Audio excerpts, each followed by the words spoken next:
अब आपकी समस्या तूफान की तरह सरकार तक। न्यूज प्रभात मीडिया। न्यूज प्रभात मीडिया।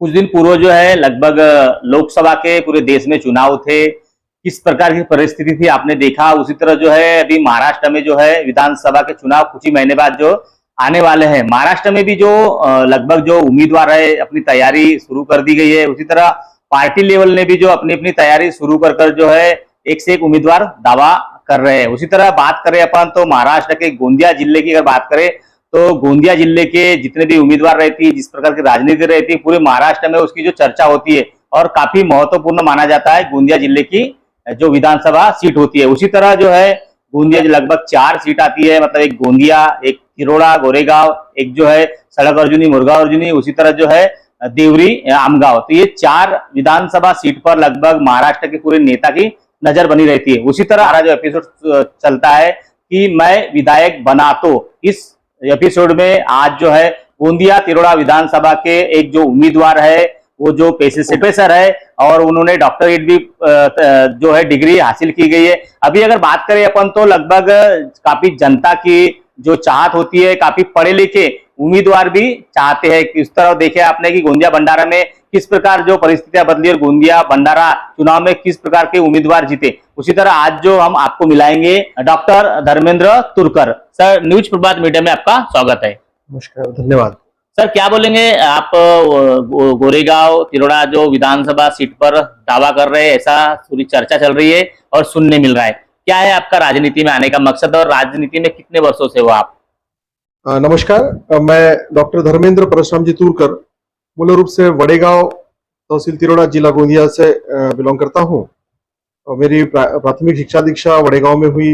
मैंने प्राइमरी एजुकेशन जो है वो वड़ेगांव में मैंने पूरा किया। मेरी महाविद्यालय शिक्षा भी वहाँ तक, हाई स्कूल की शिक्षा और महाविद्यालय शिक्षा जो है कनिष्ठ महाविद्यालय की, वो भी मैंने वड़ेगांव से प्राप्त की। उसके पश्चात मैंने मेरा ग्रेजुएशन जो है वो NMD कॉलेज गोंदिया से पूरा किया और उसके पश्चात जो पोस्ट ग्रेजुएशन है मैंने यूनिवर्सिटी ऑफ कैंपस जो है नागपुर यूनिवर्सिटी का कैंपस, वहाँ से मैंने PGT डिपार्टमेंट से कंप्लीट किया। पब्लिक एडमिनिस्ट्रेशन MA इंग्लिश किया। उसके बाद BEd, फिर MA इन पब्लिक एडमिनिस्ट्रेशन। उस विषय में स्वर्ण पदक मुझे प्राप्त हुआ है और महाराष्ट्र गवर्नमेंट का लोक प्रशासक RK पाटिल स्वर्ण पदक का मैं महाराष्ट्र का पहला मानकरी हूँ। साथ ही राजीव देवी मंजुनाथ नायक गोल्ड मेडल भी मुझे मिला है। तो लोक प्रशासन विषय में स्वर्ण पदक प्राप्त है।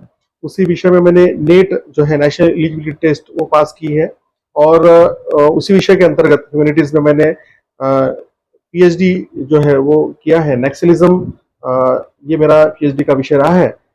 Critical analysis and evaluation of police administration in Naxal affected area, ये मेरा संशोधन का विषय था। और अभी नवंबर 2023 में भारत की महामहिम राष्ट्रपति डॉक्टर द्रौपदी मुर्मू जी, इनके विशेष उपस्थिति में ये PhD जो डॉक्टरेट है मुझे प्रदान की गई है। तो ये मेरी पूर्व पीठिका है। मेरा मूल जो है वड़ेगांव है। वैसा मेरा मूल गांव जो है वो तिरोड़ा विधानसभा के अंतर्गत किड़ंगीपार नाम का गांव है, जो अर्जुनी के पास छोटा सा गांव है। वहां से बिलोंग करते हैं। पापा की नौकरी थी, फौजी की नौकरी थी, उसके कारण वड़ेगांव में स्थिर हुए। जैसे मेरा जन्म तिरोड़ा विधानसभा के अंतर्गत जो मुंडीपार गांव है वहां पे हुआ। तो कुल मिला के मेरी शिक्षा दीक्षा और बाकी मेरा जो बचपना है और मेरा महाविद्यालयीन जीवन जो है वो गोंदिया जिले में ही हुआ है। अभी व्यवसाय के निमित्त मैं नागपुर में एक कॉलेज में प्रिंसिपल के पद पर कार्यरत हूँ। लोक प्रशासन में मेरा विषय रहा है और वर्तमान में मैं वहाँ ऑफिसर प्रिंसिपल के रूप में कार्य करता हूँ। जैसा आपने सवाल पूछा कि मेरा राजनीतिक जीवन की शुरुआत कैसी है, तो मैंने तिरोड़ा गोरेगांव विधानसभा क्षेत्र में एक भारतीय जनता पार्टी को उम्मीदवारी मांगी है। हम देखते हैं समय के साथ कई सारी चीजों में बदलाव अपेक्षित है और आज की युवा पीढ़ी अपने आप को राजनीति में ढालना चाहती है। इसी बात को मद्देनजर रखते हुए विकास की राह पर मैंने तिरोड़ा गोरेगांव विधानसभा क्षेत्र से भारतीय जनता पार्टी को टिकट मांगा है। मूल रूप से मेरी जो पार्श्वभूमि है राष्ट्रीय स्वयंसेवक संघ की रही है। संघ का स्वयंसेवक होने के नाते सामाजिक कार्यों में पहले से अग्रणी रहा हूँ और भारतीय जनता पार्टी के क्रियाकलापों से पहले से जुड़ा हुआ हूँ। तो स्वाभाविक रूप से मेरा आकर्षण भी भारतीय जनता पार्टी के प्रति था, क्योंकि भारतीय जनता पार्टी वो पार्टी है जो एक सामान्य कार्यकर्ता के साथ न्याय करती है, और इसीलिए मेरी अपेक्षा थी कि मैं भारतीय जनता पार्टी के सानिध्य में अपने राजनीतिक जीवन की शुरुआत करूं, और इसलिए मैंने भारतीय जनता पार्टी को तिरोड़ा गोरेगांव विधानसभा क्षेत्र से टिकट मांगा है। सर के बताने के हिसाब से ऐसा लग रहा है कि काफी गोल्ड मेडलिस्ट भी बताया सर ने, तो काफी पढ़ाई में काफी रुचि लग रही है। उसी तरह जो है कॉलेज में प्रोफेसर भी है। उसी तरह अगर बात करें तो बीजेपी जो पार्टी है वो कहीं ना कहीं जो है जो तत्कालीन में जो विधायक होते हैं उनको ही टिकट देती है। उसी तरह अगर बात करें गोरेगांव तिरोड़ा विधानसभा से तो जो विजय भाऊ रांगडाले उस क्षेत्र के विधायक है और लगभग 10 साल से विधायक है। अब ये बताइए, लगभग हमने सुने हैं कि बीजेपी पार्टी जो दो इस पे काम करती है, एक तो जो विधायक होते हैं उस क्षेत्र के उसी को फिर से रिपीट करवाती है। तो पिछले बार भी जो है उन्होंने जो है बीजेपी पार्टी ने विधायक जो थे विजय भाऊ रांगडाले उनको टिकट दी थी, मतलब 10 साल का उनका कार्यकाल हो गया। और आप जैसी टिकट मांग रहे, तो बीजेपी का कभी कभी ये भी रहता है कि नया चेहरा वो जो है इस बार उतारती है उम्मीदवार के रूप में। तो क्या इस बार आप उम्मीदवारी जिसे दाखिल की है तो क्या पार्टी ने आश्वासन दिया आपको? पार्टी ऐसे किसी को आश्वासन नहीं देती है। जैसा कि आपने कहा कि भारतीय जनता पार्टी और बाकी कोई भी पार्टी हो वो इलेक्टिव मेरिट्स डिसाइड करती है, और हर व्यक्ति हर जो पार्टी का जो कार्यकर्ता है उसको टिकट मांगने का पूरा अधिकार है। अभी हमारे विधायक सम्माननीय विजय भाऊ रांगडाले है, उनका कार्यकाल 10 साल का कार्यकाल काफी अच्छा रहा है, विकास के कई कार्य उन्होंने किए हैं, तो उनकी दावेदारी उनकी जगह पे पक्की है। और लेकिन मैंने भारतीय जनता पार्टी को टिकट इसलिए मांगा है कि उस क्षेत्र में मैं राजनीतिक जीवन की शुरुआत करना चाहता हूं। मेरे अपने कुछ जो कार्य है, मेरी एक सोच है राजनीति को लेकर, तो राजनीति में आकर मैं उस सोच को पूरा करना चाहता हूं। विकास की दृष्टि से कुछ मापदंड मैंने तय किए हैं। मैं मूल रूप से लोक प्रशासन विषय का प्राध्यापक हूँ, और गांव की ग्राम पंचायत से लेके तो संसद भवन तक की जो पढ़ाई जो है उसका एक थ्योरेटिकल अध्ययन जो है वो हम करते हैं, बच्चों को पढ़ाते हैं। तो पंचायती राज व्यवस्था होगी या फिर जो एडमिनिस्ट्रेशन है, तो इंटायर एडमिनिस्ट्रेशन के बारे में एक थ्योरेटिकल नॉलेज हमारे पास में है, किंतु उसको प्रैक्टिकली इम्प्लीमेंटेशन की जब बात आती है तो वो करना, और उसको जो थ्योरेटिकल जो नॉलेज हमने गेन किया उसको प्रैक्टिकली इंप्लीमेंट करके क्षेत्र के विकास की दृष्टि से उसको कैसे हम इस्तेमाल कर सकते हैं, तो ये सोच को सामने रखते हुए राजनीति में कदम रखना ये मेरा उद्देश्य रहा है। राजनीति में आकर पद प्रतिष्ठा प्राप्त करना ये मेरा कभी उद्देश्य नहीं है, किंतु राजनीति में आकर एक नई सकारात्मक सोच की शुरुआत करना ये मेरा उद्देश्य रहा है। जिस क्षेत्र को मैंने जन्म लिया है, जिस क्षेत्र से मैंने शिक्षा दीक्षा ग्रहण की है, और जिस क्षेत्र में पला बड़ा हूँ उस क्षेत्र के सर्वांगीण विकास की दृष्टि से कुछ मापदंड मैंने भी सुनिश्चित किया है, तो राजनीतिक क्षेत्र में आकर मैं उस चीज को पूरा करना चाहता हूँ। किसी प्रस्तावित व्यक्ति के खिलाफ मेरा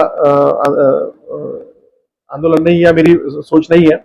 मैं सिर्फ मेरी बात कहना चाहूंगा कि मुझे उस क्षेत्र में आकर क्या करना है। इसलिए पार्टी जो है उनकी हर इलेक्शन में अपनी स्ट्रेटेजी होती है, और इलेक्टिव मेरिट्स को ध्यान में रखते हुए पार्टी टिकट देती है। तो पार्टी के सामने टिकट मांगना है, सभी कार्यकर्ताओं का अपना एक दृष्टिकोण होता है, अपनी एक सोच होती है, और उसी सोच को सामने रखते हुए मैंने पार्टी को टिकट मांगा है। बाय द वे, अगर बीजेपी पार्टी ने आपको तिरोड़ा गोरेगांव विधानसभा से आपको बाय द वे टिकट दी थी, तो जनता किस मुद्दे पर वोट आपको देंगी और किस मुद्दे पर आपको जिताएंगी, क्या उनके लिए आपने सोचा है? हर चुनाव में हर चुनाव जो होता है मुद्दों पर आधारित होता है। हर चुनाव के अपने खुद कुछ इश्यूज होते हैं, कुछ नैरेटिव्स होते हैं, और जो भी व्यक्ति टिकट मांगता है उसकी अपनी खुद की एक सोच होती है। तो हमको लोगों ने वोट क्यों देना, तो जनता के जो मुद्दे हैं उन मुद्दों को लेकर काम करने की पूरी मानसिकता हमारी है। मेरा जो विधानसभा क्षेत्र है तिरोड़ा गोरेगांव विधानसभा क्षेत्र, अगर जैसा गोंदिया जिला महाराष्ट्र का एक छोर है, तो मध्य प्रदेश से हमारी बॉर्डर लगी हुई है, यानी सीमांत जिसको कहेंगे वो क्षेत्र हमारा है। और हमारे क्षेत्र में अवसर बहुत है। जैसा पूरे महाराष्ट्र में सबसे बड़ा पावर स्टेशन जो है, पावर प्लांट जो है अदानी का, वो हमारे यहाँ पे है। तो विकास की दृष्टि से कई संभावनाएं हमारे यहाँ पे है।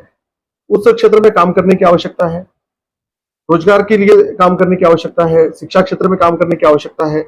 आज हम देखते हैं कि हमारा गोंदिया और तिरोड़ा जो विधानसभा जो गोंदिया जिला जो है, तो शिक्षा की दृष्टि से यहाँ पे एक हर तालुका में एक सीनियर कॉलेज है, लेकिन टेक्निकल अगर दृष्टि से देखें तो इंजीनियरिंग कॉलेज जो पहले था वो बंद हो गया है।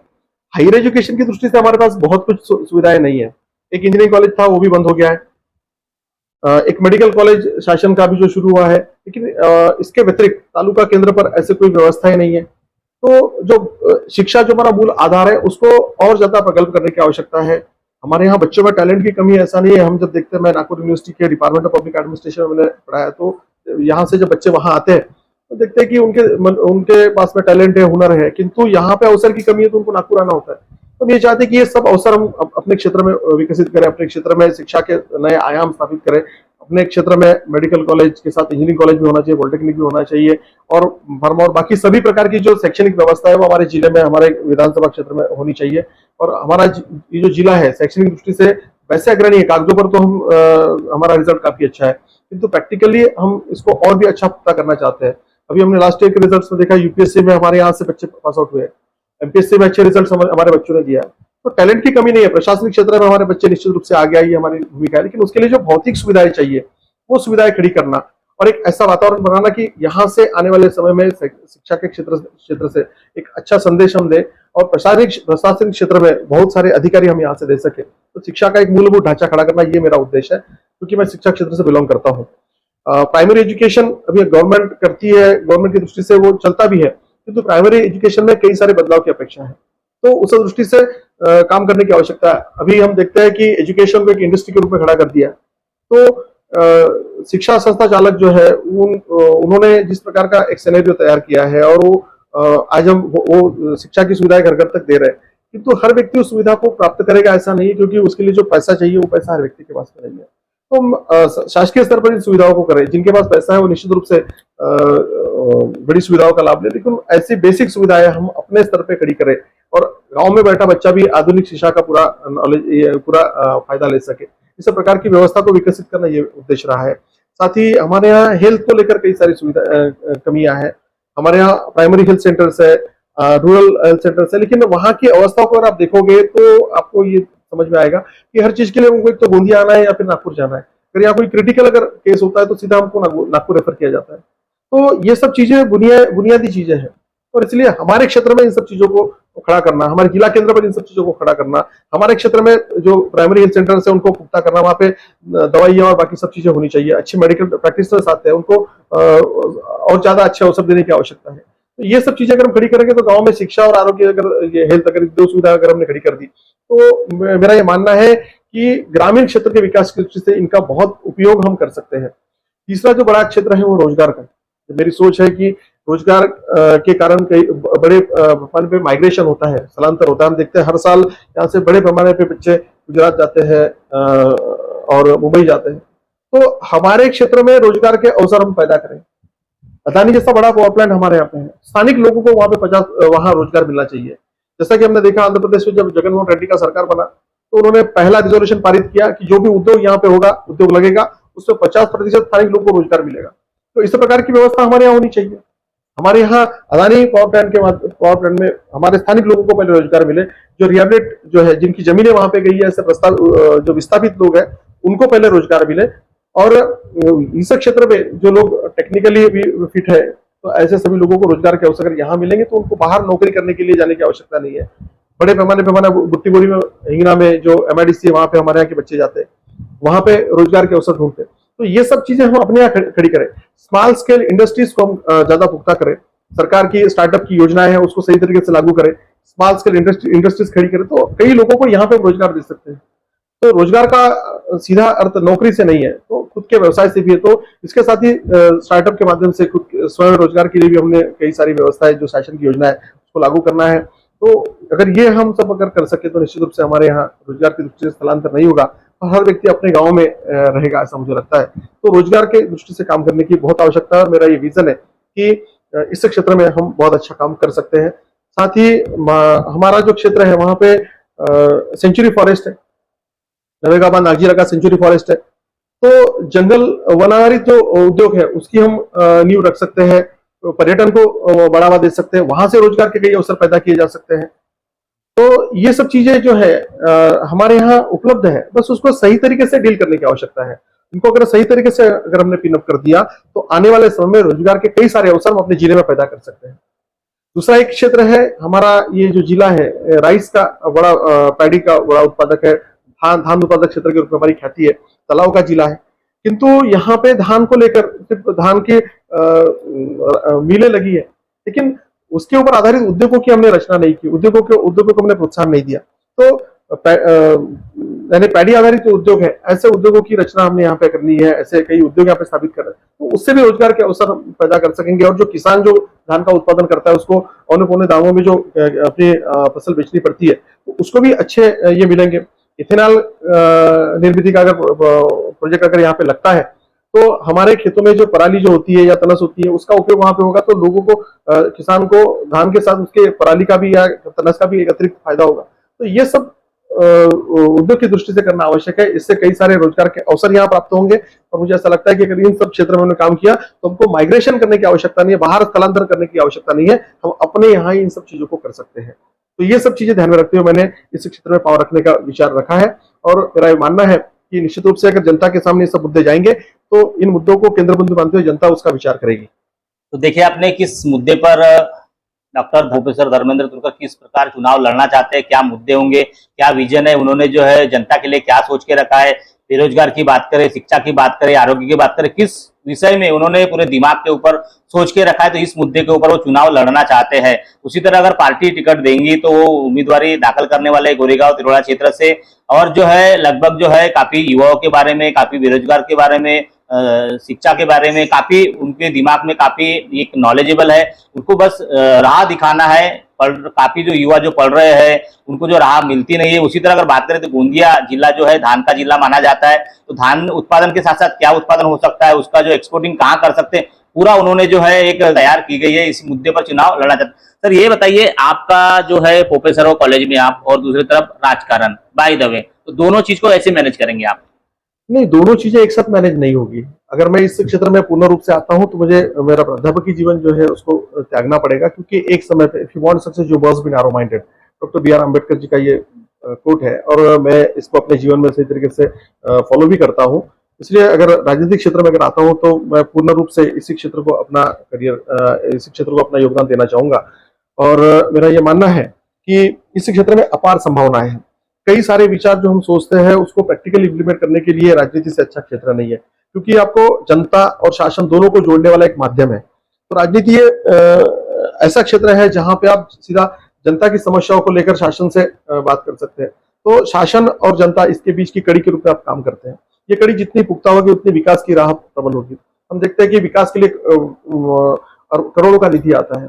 उस निधि का प्रॉपर तरीके से अगर इस्तेमाल करें, तो भारत का हर गांव जो है वो स्वर्णिम हो जाएगा। किंतु विकास की दृष्टि से जो मापदंड हमारे सुनिश्चित किए हैं, उसकी कड़ी के रूप में जो हम काम कर रहे हैं, उसमें कहीं ना कहीं कमियां हैं। प्रशासन के ऊपर हमारी एक तो पकड़ नहीं है, या फिर जनता के बीच में हमारी साख नहीं है, ऐसा उसका अर्थ हो सकता है। तो ये दोनों चीजों को सही तरीके से डील करना, और जनता और प्रशासन दोनों के बीच कड़ी के रूप में काम करना, ये मेरा मानना है। और भविष्य में अगर मौका मिला, तो निश्चित रूप से मैं पूर्ण रूपेण इस क्षेत्र को ही मेरे इसके लिए चुनूंगा मैं। सर अभी तो नौकरी बड़े मुश्किल से लग रही है, और आप नौकरी त्याग देने की बात कर रहे हो, मतलब बेरोजगार के लिए जिस क्षेत्र में काम करना चाहते हो, मतलब युवा को रोजगार मिले। सर काफी समस्या का, आपको समझ लो कि 5 साल ही विधायक बने रहते हैं, बाद में तो आपको दिक्कत का सामना करना पड़ेगा। किस तरह इसको मतलब अचीवमेंट हासिल करेंगे आप? विधायक बनना ये बेनिफिट लेने की दृष्टि से मेरा मकसद नहीं रहा है। 5 साल काफी होते हैं विकास की दृष्टि से एक रोल मॉडल तैयार करने के लिए। मैं ये चाहता हूं कि मेरी जो विधानसभा है, तिरोड़ा गोरेगांव विधानसभा, रोल मॉडल विधानसभा बने। आज हम देखते हैं कि महाराष्ट्र का सबसे बड़ा पावर प्लांट हमारे पास में है, तो वहां पे अपार संभावनाएं हैं। हम अगर उसका सही तरीके से यूटिलाइजेशन करें, तो तिरोड़ा गोरेगांव विधानसभा को एक रोल मॉडल विधानसभा बना सकते हैं। तो 5 साल में अपने आप को प्रूव हम कर दें, तो हम राजनीति में रहे ना रहे, लेकिन एक जो सोच है वो निश्चित रूप से आगे बढ़ेगी, और उसके ऊपर लोग काम करेंगे। तो हमारा वहां पे 5 साल रहना ये मायना नहीं रखता। 5 साल के बाद कोई दूसरा व्यक्ति आए, वो इस जो लेगेसी है उसको चलाए। तो यहाँ पैसा कमाना ये उद्देश्य नहीं है। रही बात नौकरी की, तो हमारा जो टैलेंट है, हमारा जो हुनर है, उसका यहाँ इस्तेमाल होना चाहिए। मैं मूल रूप से जिस कॉलेज में प्राध्यापक हूँ, वहां पे हम यूपीएससी की दृष्टि से बच्चों को प्रशिक्षित करते हैं। बीए इन सिविल सर्विस अभ्यासक्रम है, तो वहाँ यूपीएससी की दृष्टि से पढ़ाई करने वाले विद्यार्थी आते हैं। तो एक प्रशासक की सोच क्या होती है, उसको लेके हम वहाँ उनके साथ में चिंतन मंथन करते हैं। तो जब इस क्षेत्र में हम यहाँ आएंगे, तो उसका निश्चित रूप से इम्प्लीमेंटेशन यहाँ भी करेंगे। तो वो क्षेत्र हमारा छूटा, लेकिन यहाँ नई जब शुरुआत करेंगे तो यहाँ पे भी वैसे ही मापदंड के साथ हम उतरेंगे। और इसलिए मेरा ये मानना है कि 5 साल विकास की दृष्टि से काफी है, और 5 सालों में एक अच्छी रोल मॉडल विधानसभा हमें खड़ी करनी है, ताकि बाहर के लोग आकर उस विधानसभा को ये कह सके कि काम का प्रारूप ऐसा होना चाहिए, काम की गति ऐसी, काम का स्वरूप ऐसा होना चाहिए। तो देखिए, अपने पढ़ने लिखने वाले जो युवा बोले उसकी क्या खाती है, क्या सोच है, एक सोच मायने रखती है कि किस प्रकार अपने विधानसभा का भला होगा। अगर पढ़ लिखने के बाद प्रोफेसर तो बन गए, पर उनका जो रोल मॉडल तैयार किया उन्होंने, जो जिस विधानसभा में आते हैं वो विधानसभा में जो बेरोजगार है, युवा है, जिस प्रकार किसान वर्ग है, काफी जो समस्या है कहीं ना कहीं दूर होना चाहिए, ऐसी उन्होंने सोच बनाकर जो है, अगर बीजेपी पार्टी अगर इनको उम्मीदवारी देती है तो नौकरी को भी त्याग देकर जो है जनता की सेवा 5 साल करने का उन्होंने निश्चय लिया है। तो इस प्रकार अभी जो है पढ़े लिखे जो युवा है काफी सोचते हैं कि राजनीति में क्यों जाए, कैसे नहीं जाए। मतलब कुछ पढ़े लिखे जो युवा है राजनीति में जाना चाहते हैं और कहीं ना कहीं जनता की सेवा करना चाहते हैं, विकास करना चाहते हैं। कहीं ना कहीं जो देश में जिस प्रकार चल रहा है कि पढ़ा लिखा ही व्यक्ति जो है अभी जो है उम्मीदवारी बनना चाहिए, मतलब कहीं ना कहीं विधानसभा में आना चाहिए, लोकसभा में आना चाहिए, और राजकारण के क्षेत्र में पढ़े लिखे लोगों ने आकर जो है लोगों की सेवा करना चाहिए। कहीं ना कहीं देश की तरक्की हो, विधानसभा की तरक्की, ऐसा पूरा जो है उन्होंने रोल मॉडल तैयार किया गया है। और इनकी ये है कि गोरेगांव तिरोड़ा जो विधानसभा उस क्षेत्र में जिस प्रकार की कमियां है, जिस प्रकार के विकास नहीं हुए, जिस प्रकार की समस्या से किसान वर्ग शिक्षा से वंचित हो रहे, आरोग्य से वंचित हो रहे, उनकी देखभाल करे और 5 साल जो है सेवा तत्पर करने की इन्होंने एक प्लान तैयार किया गया। अब आने वाले विधानसभा में जिस प्रकार बीजेपी पार्टी इनको अगर उम्मीदवारी देती है तो उम्मीदवारी देने के बाद यह जो है विधानसभा में लड़ेंगे, पर किस प्रकार की परिस्थिति बनती है टिकट को लेकर, क्योंकि कई बार हमने देखा कि बीजेपी पार्टी है जो विधायक होते हैं उसी को टिकट देते हैं, मतलब दूसरी बार जो है पूर्व जो विधायक है विजय भाऊ रांगडाले उनको टिकट देकर जो है दूसरी बार भी वो तिरोड़ा गोरेगांव विधानसभा से जो उन्होंने जो जीत हासिल की है, अब तीसरी बार उनको टिकट देते हैं, या यह जो पार्टी दावा कर रहे हैं कि इनको भी टिकट चाहिए, या दूसरे उम्मीदवार को टिकट देते हैं, आने वाले विधानसभा में किस प्रकार की परिस्थिति निर्माण होती है वो देखने वाली बात होगी। तो इस प्रकार का हमारा जो एपिसोड चलता है कि मैं विधायक बना तो जनता के लिए क्या करेंगे, किस मुद्दे पर जनता से वोट मांगेंगे और किस प्रकार की रणनीति रहेंगी, किस प्रकार की विधायक बनने के बाद जनता की सेवा करेंगे। तो इस प्रकार का इन्होंने जो है पूरी जानकारी न्यूज प्रभात मीडिया की मुलाकात में आज दी गई है। सरोज कावड़े के साथ महेंद्र निल्लारे, न्यूज प्रभात मीडिया, तिरोड़ा, गोंदिया।